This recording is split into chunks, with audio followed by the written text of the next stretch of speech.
Yo, good morning mga katongs. Magandang umaga. Gumanda na sana ang panahon. Ayaw lumubay mga katongs ng ulan. Ayaw po talagang lubayan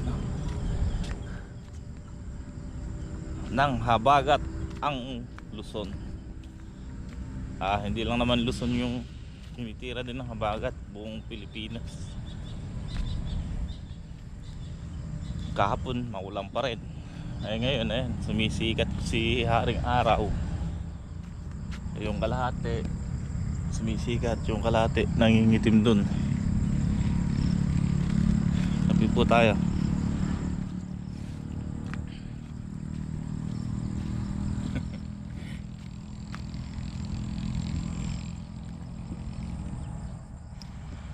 Isili natin, puro punggos na yung dahon.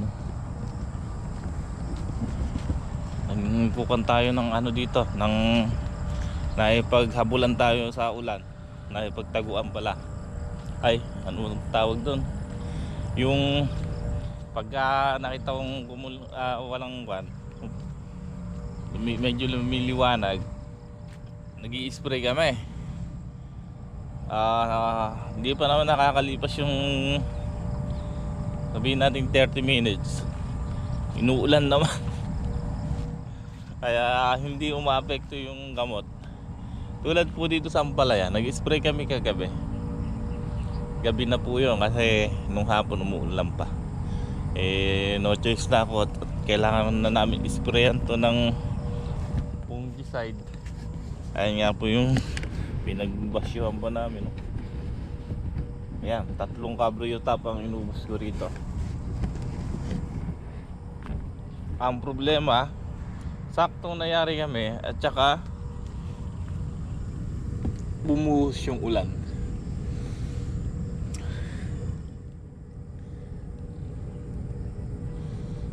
Ay buhay, lumaganap yung punggos mga katongs. So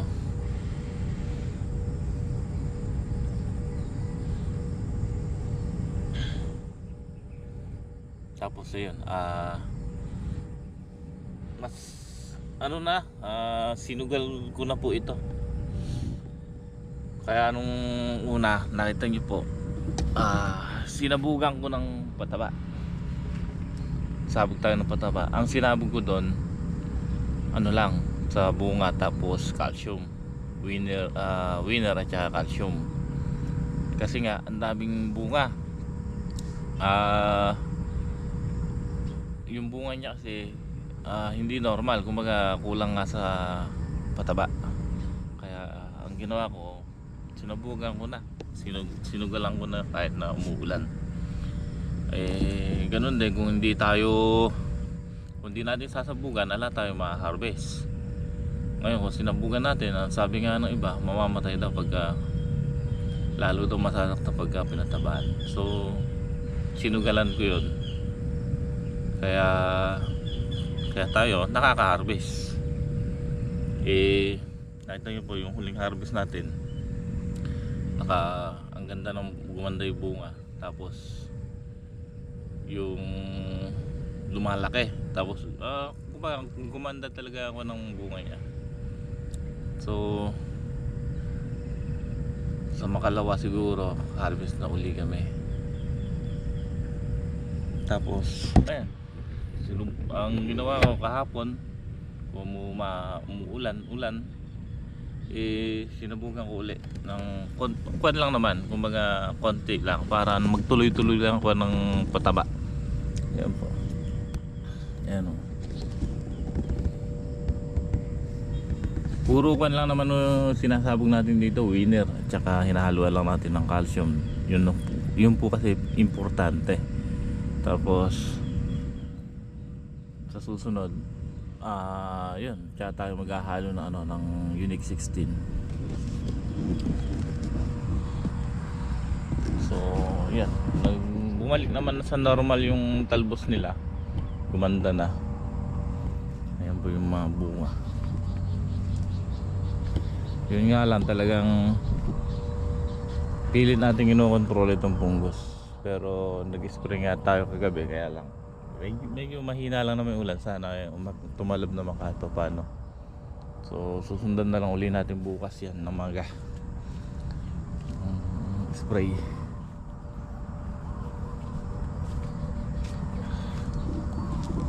Ayan po. Ang daming mamunga ng ano nito, ng tiyatay. Ayan o. Yun nga lang talagang hindi natin inaasahan na magkakaganon yung ulan. Halos 3 linggo. Pero may mga ilan pa rin makukuha sa dingding.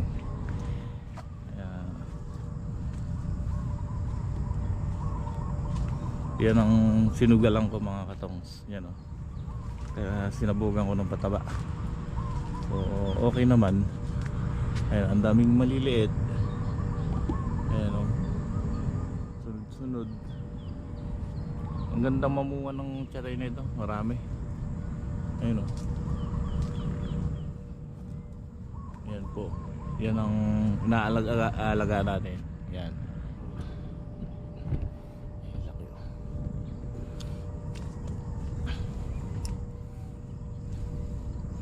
So yun nga lang talaga yung yung dingding. Yan ang itsura niya. Tapos yung paninilaw niya.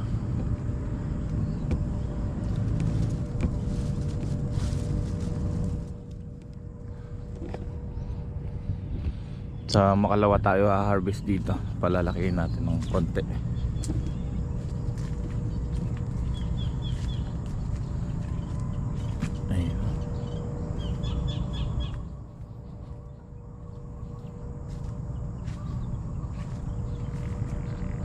Usbog niya.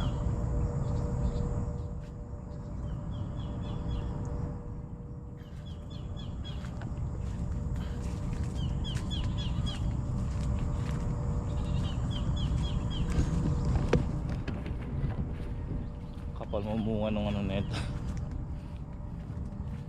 ng tiyatay.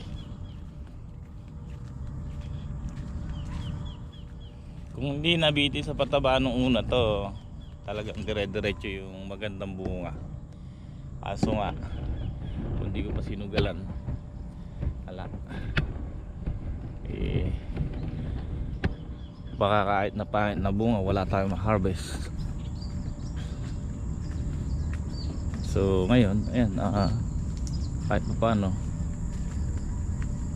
buti nga nahabol natin.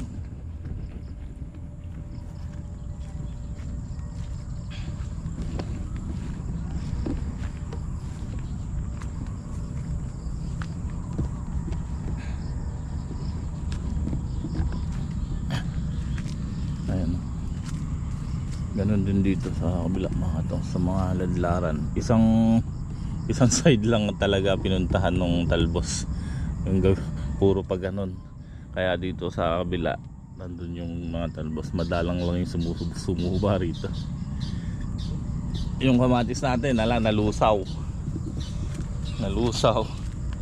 Dami pa naman bunga.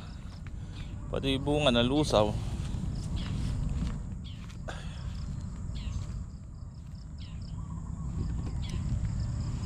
Ito, gagarsketirin namin ngayon to.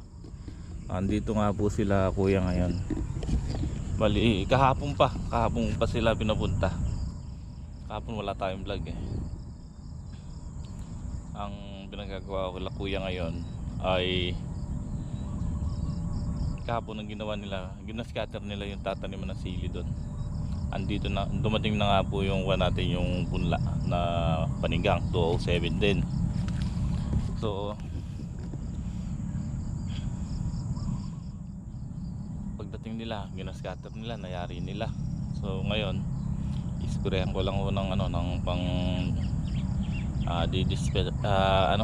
isprayan natin ng pang bakterya. Tapos mamayang hapon pwede na natin itanim.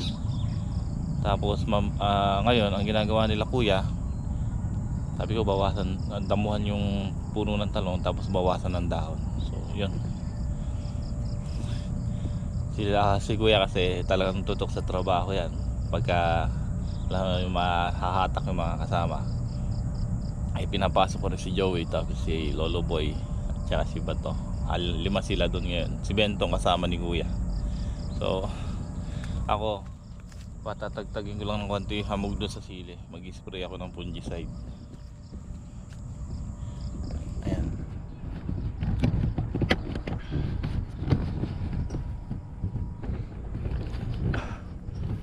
Ayan po yung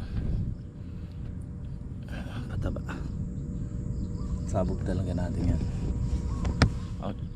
Yung ugat po nung chatay nito, napakalawak po ng napupuntahan. Kaya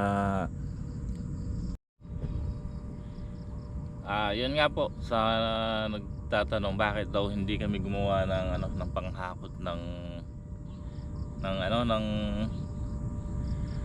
ampalaya pag nag-harvest.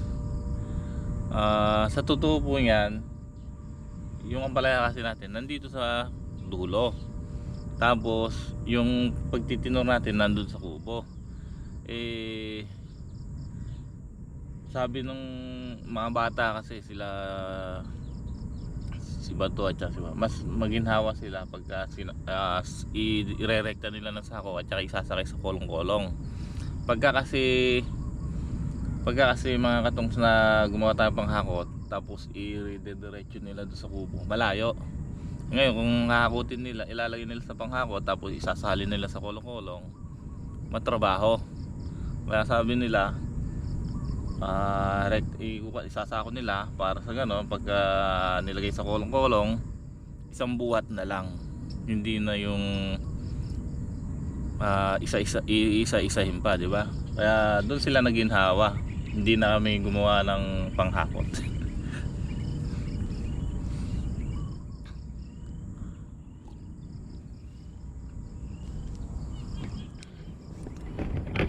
Ayan mga katongs, ito yung bunga. Okay, sa makalawa pa tayo pipitas niyan.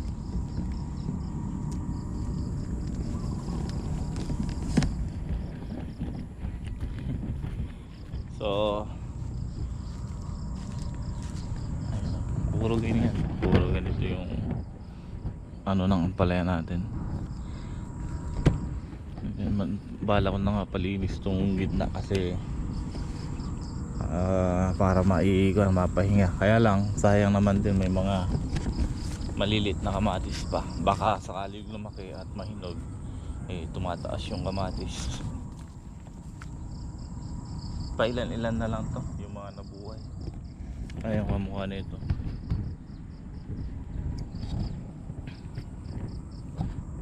Nandito po tayo sa dulo, dulong dulo.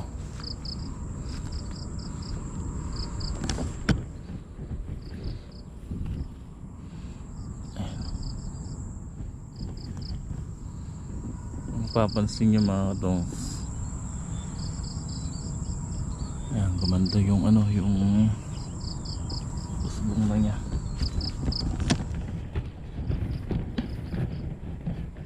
Ito, lilinisin ko namin to, tatanim tayo ng pan.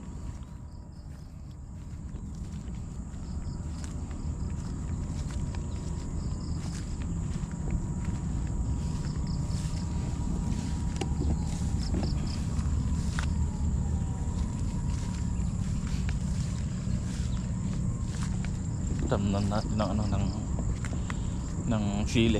Kumuha na ito yung dalawang tudling na sili, meron to. Madami yung in-order ko na punla na yung mga katongs, merong 40 tray dito sa Batang Ampalaya. Nasira yung dulo niya dito, yung siguro yung tatlong tudling na tigka kalahati, kasi medyo mababa ron dun sa sulok na yun ang nababad ng tubig. Pero itong taas okay naman.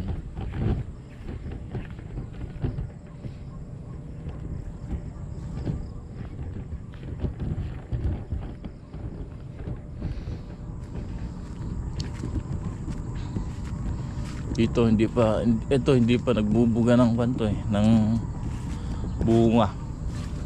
Kaya sana dito tayo mag volume. Ayan, bago pa lang naglalaglag sa taas.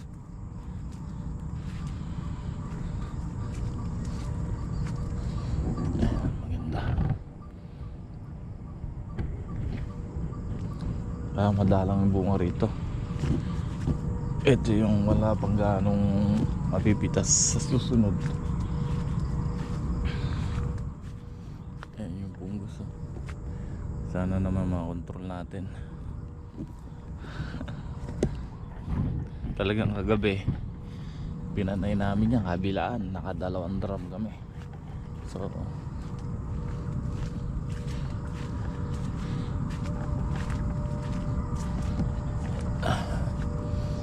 kukunin na natin at sayang. Ayan, ito yung medyo na damage. Ayan. Sa dalawa, tatlo, apat na tudling pala. Puro ito mahigit kalahati. Ito kalahati, ito kulang kalahati. Ayan.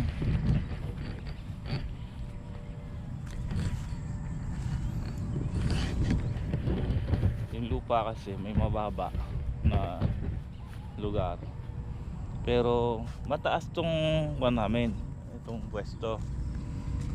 Yung sa may pagtudling nga lang may mababa, hindi siya pantay, hindi siya mapantay tulad nga pa slide na gano'n. Kaya lang may mababang ano lang. Yung okay lang naman kung kahit maghapon ulan tapos kinabukasan wala na, okay lang yon. Pero yung halos araw-araw na 3 linggo hindi okay yun. Kaya nga siguro ang isa ko natutunan dito, wag tayo magpakampante. Yan, mataas yung lugar natin. Siguro ayusin din talaga natin yung daanan ng tubig, yung kanal. Tapos yung tudling tataasan ng konti. Ang nangyari kasi pantag-araw tong gayak natin. Mababa. Kaya siguro sa susunod magtatanim tayo, gagamitin nating plastic, yung 3 feet. Tapos lalakyan na natin yung tudling. Tapos ayusin natin yung daan ng tubig. So ganon, kesa maulit yung ganitong maganda kasi yung yung malapad yung plastic, yung 3 feet. Ito kasi 2 feet lang yung ginamit natin. Pero yung tataniman natin sa pangalawa, yun 2 feet yun, mataas yung tudling nun, ay 3 feet. Yung ito yung sa may kamatis at saka yung bakante na yun, mataas yung ginawa namin tudling doon kasi 3 feet yung plastic. Tapos ang gagawin ko, pasasampiad ko pa ng konti yung lupa sa gawing plastic para sa ganon magkaroon ng kanal dito sa gitna. Sa susunod na tanim natin, ito siguro marami pang bibigay ng bunga to, basta alagaan lang natin sa punggos at saka sa pataba. Sa mga insekto wala naman sa mga naninira. Madalang lang yung yung may tusok. Tulad kahapon, i-spray natin yung pang punggos.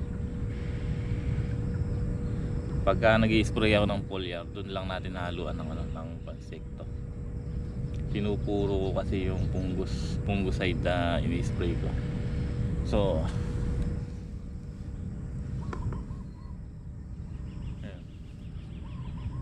sa dahil ng bunga na yung mga katungs, kung hindi mo papatabaan ako,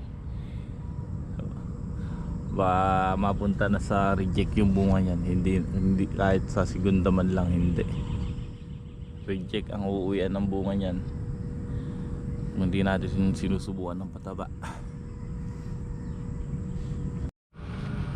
Ayan mga katungs, ayan pa yung ginamit namin kagabi, hindi na naibaba. sobrang hapo. So ngayon ayan, nag-i-spray po ako ng sili pang fungicide, pang fungus. So ito yung ginagawa nila kuya ngayon. 5 sila dito, si Apong Boy, si Joey, si Bentong, si Bato at si kuya. Ayan, tinatanggalan po nila ng, so dinadamuhan po nila yung puno, tapos binabawasan ng dahon. Ayan.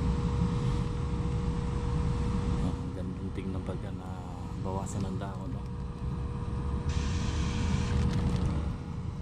So sana matuloy-tuloy na yung bulaklak na yan. At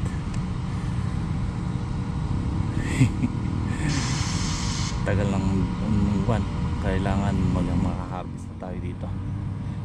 So yan ang alagaan natin ngayon. At sana tuloy-tuloy na rin ang araw. Yan po. So 5 sila dito, maka 2 tudling sila hanggang tanghali, 10. Tapos kahit mga 2 araw sila dito.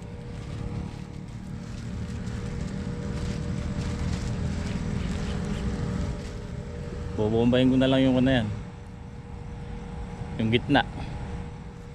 Bobombahin ko na lang pantama. Importante malinis lang yung puno, anak.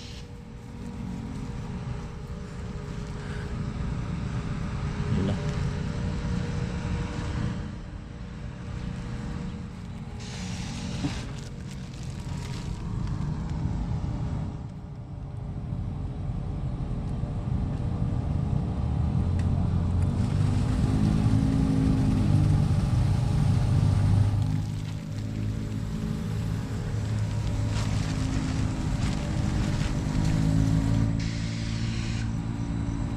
Ay, may isa pa palang taliin dyan, ano?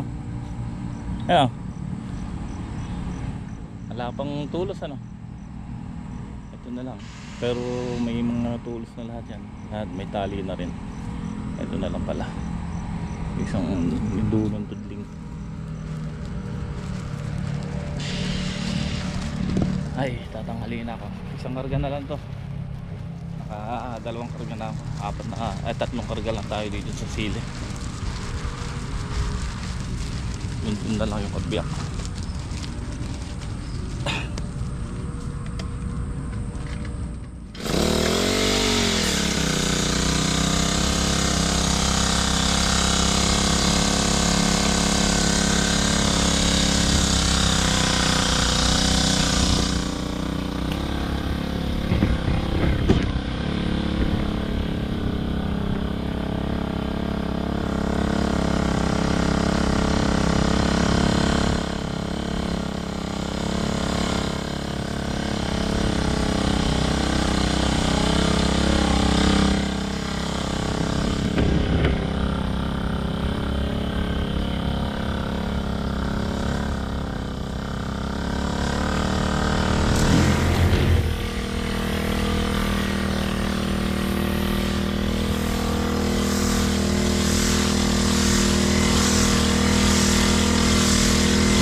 Okay. Ito nga po yung tataniman natin ng sili. So, binobomba ko ng pamatay bakterya. Hulaan nyo mga katong sa ano ginagamit natin.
Okay. Ayan, kanina natapos kong sprayan ng pang disinfectant yung tatanim ng sili. Tapos nakahubad na nga po ako, wala na tayong damit. Ayan, naglaba nga po ako pagkatapos natin mag-spray. So ayan, magluluto tayo. Tanghalian natin puritong talapia at munggo.